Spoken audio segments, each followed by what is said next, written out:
Hello guys, आपका मेरे channel smart study में स्वागत है। आज हम क्लास 9th का सामाजिक कोड सोशल साइंस का जो सैम्पल पेपर है उसको सॉल्व करेंगे। इसके काफ़ी पार्ट हम कर चुके हैं, कुछ क्वेश्चंस रह गए थे तो कमेंट मेरे पास में बहुत आए कि उन क्वेश्चंस को भी सॉल्व करवा दीजिए, इसीलिए ये वीडियो बनाया जा रहा है। ये मिड टर्म के एग्जामिनेशन की यहाँ पे बात हो रही है और शिक्षा निदेशालय के द्वारा ये जो पेपर है वो दिया गया है। हम यहाँ पे सारे क्वेश्चन कर चुके हैं। अगर आपने वो वीडियो नहीं देखे तो प्लीज़ वो वीडियो देख लीजिएगा, क्योंकि बहुत ही ज़्यादा इंपॉर्टेंट क्वेश्चन है। आपके एग्जाम का जो पैटर्न है वो सेम यही रहने वाला है, इसीलिए आपको फर्स्ट तो पैटर्न समझना है और सेकंड क्वेश्चन भी इसी से रिलेटेड आपसे पूछे जाएंगे, तो आपको बेसिक जानकारी होगी तो आप क्वेश्चन को सोल्व करना आपके लिए इजी हो जाएगा। तो ये सारे क्वेश्चन हम कर चुके हैं। जहाँ से नहीं है हम यहाँ से करते हैं, सेक्शन ग हम करेंगे। इसके अलावा जो नेक्स्ट सेक्शन है सेक्शन घ वो भी हम कर चुके हैं, सेक्शन डी हम कर चुके हैं। तो आइए देखते हैं क्वेश्चन नंबर 32। सबसे पहले है, हिमालय को भारत के लिए वरदान क्यों कहा जाता है? Why is Himalaya consider as the bone for India? आके देखते हैं आंसर इसका। देखिए क्या कहा गया है, हिमालय हमारे देश को मध्य एशिया की ठंडी और शुष्क हवाओं से बचाता है।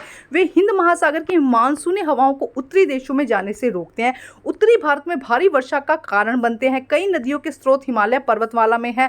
हिमालय की ढलानों में घने जंगल हैं। और इसके अलावा हम ये लिख सकते हैं कि पठार है ना, तो वहाँ से कोई जैसे जो युद्ध करने के लिए वो भी एक तरीका है जिससे कि हम सेव कर सकते हैं। तो ये इसीलिए जो हिमालय है वो हमारे लिए बहुत ही ज़्यादा इंपॉर्टेंट है। सबसे पहले ठंडी और शुष्क जलवायु का कारण है, जो कि हमारे देश में अलग अलग तरह की जलवायु आ रही है, ठंडी हवा जो आ रही है उससे क्या करता है, बचाता है। ठीक है, तो ये आंसर इसमें करेक्ट होगा। आप इस तरह का आंसर इसमें और एड ऑन करके लिख सकते हैं। नेक्स्ट देखिए क्या कहा गया, Himalaya save our country from the cold and dry wind of central Asia. They also prevent of monsoon wind of the Indian Ocean from the crossing over the northern countries and cause heavy rainfall in northern India. Many rivers has their sources in Himalaya range. The Himalaya slope has dense forest. अब इसके और में हमें question दिया गया है, प्रायद्वीप भारत की विशेषताओं का वर्णन कीजिए। Explain the importance of peninsular India. तो देखिए क्या आंसर लिख सकते हैं हम इसके अंदर। यह लोहे, बॉक्साइट, सोना, तांबा, लोहा, कोयना, मैग्नीज, अभ्रक आदि खनिजों का भंडार गृह है। इसकी काली मिट्टी बहुत ही उत्पादक है। कपास की खेती की गहनता से दी जाती है। घाट लकड़ी आदि के लिए अहात स्रोत है। पश्चिमी घाट में पानी की प्रचुर संभावनाएं। नदियां गिरती है तेजी से, इस प्रकार जल विद्युत उत्पादन के लिए बांध निर्माण के लिए आदर्श स्थान प्रदान करती है। घने जंगल वाले घाटों में बड़ी संख्या में जंगली जानवर और पक्षी रहते हैं। तो ये बताना है कि क्या क्या चीज़ें प्रायद्वीप पे क्या क्या चीज़ें मिल सकती है, पेनिनसुलर पे किस लिए वो इंपॉर्टेंट है, तो वो यहाँ पे आपको लिखना है। तो देखिए किस तरह से लिख सकते हैं हम। It is a store house of mineral like iron, bauxite, gold, copper, coal, manganese and mica. It is black earth soil is very productive and the intensive give to cotton culture. The Ghat are inseparable source of wood and timber. The Western Ghat have rich water potential. The river make fall rapid and thus provide ideal site of the dam construction or for production hydropower.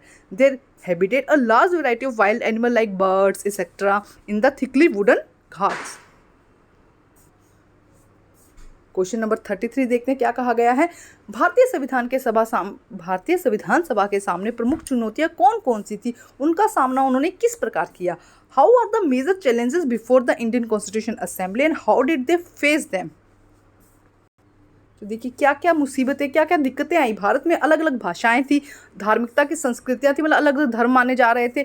देश में संविधान की उथल पुथल से गुजर रहा था। देश संविधान को लेकर क्या है, बहुत ज़्यादा देश में बंटवारा हो गया था, इस तरह से उथल पुथल से गुजर रहा था। पृथक निर्वाचक मंडली की समस्या थी।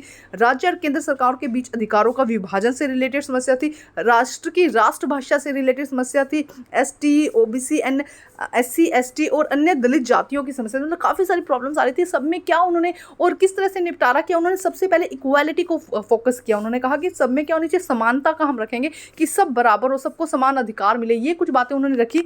और इसके अलावा उन्होंने ये कहा कि किसी के बीच भेदभाव वाली बात नहीं करनी है, सबको हम इक्वल रखेंगे, सब में समानता रहेगी। इन बातों का उन्होंने जैसे फोकस किया तो जो वो बनाना था, उनकी चुनौतियों का निर्माण कर चुके।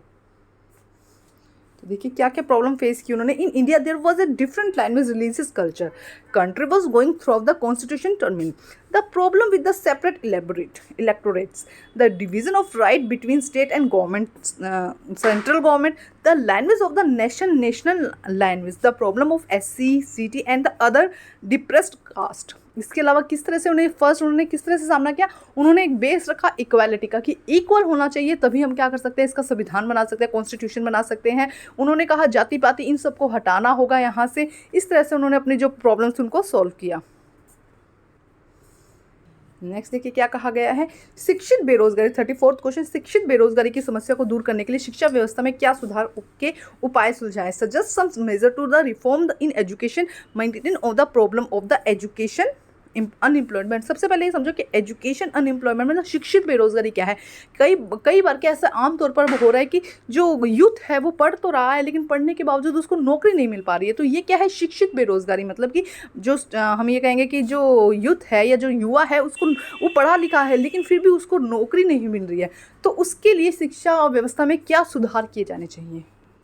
देखिए क्या कहा गया है, सबसे पहले कौशल विकास पर जोर देना चाहिए। मतलब जो स्टूडेंट्स को जिनको हम पढ़ा रहे हैं उनकी स्किल को हमें इंप्रूव करना चाहिए कि जिससे कि अगर नौकरी नहीं मिले तो कोई ना, जैसे कि ईएमसी स्कूल में चला हुआ है कि वो क्या कर सके, अपनी जो जॉब अगर उनको नहीं मिल पा रही तो खुद का बिजनेस कर सके। तकनीकी शिक्षा प्रदान करनी चाहिए, मतलब उनको ऐसी शिक्षा दो जिससे कि क्या हो वो घर पर ना बैठे, उनको कुछ ना कुछ काम आगे का चल जाए। व्यवसायिक शिक्षा शुरू की जानी चाहिए। शिक्षित बेरोजगार को व्यवसायिक शिक्षा प्रदान करने के लिए उनकी समस्याओं को कम किया जा सकता है।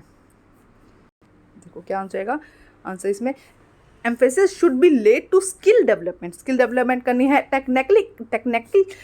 technical education should be provided, vocational education should be introduced, the problem of the educate unemployed can be maintained into the provide them professional education।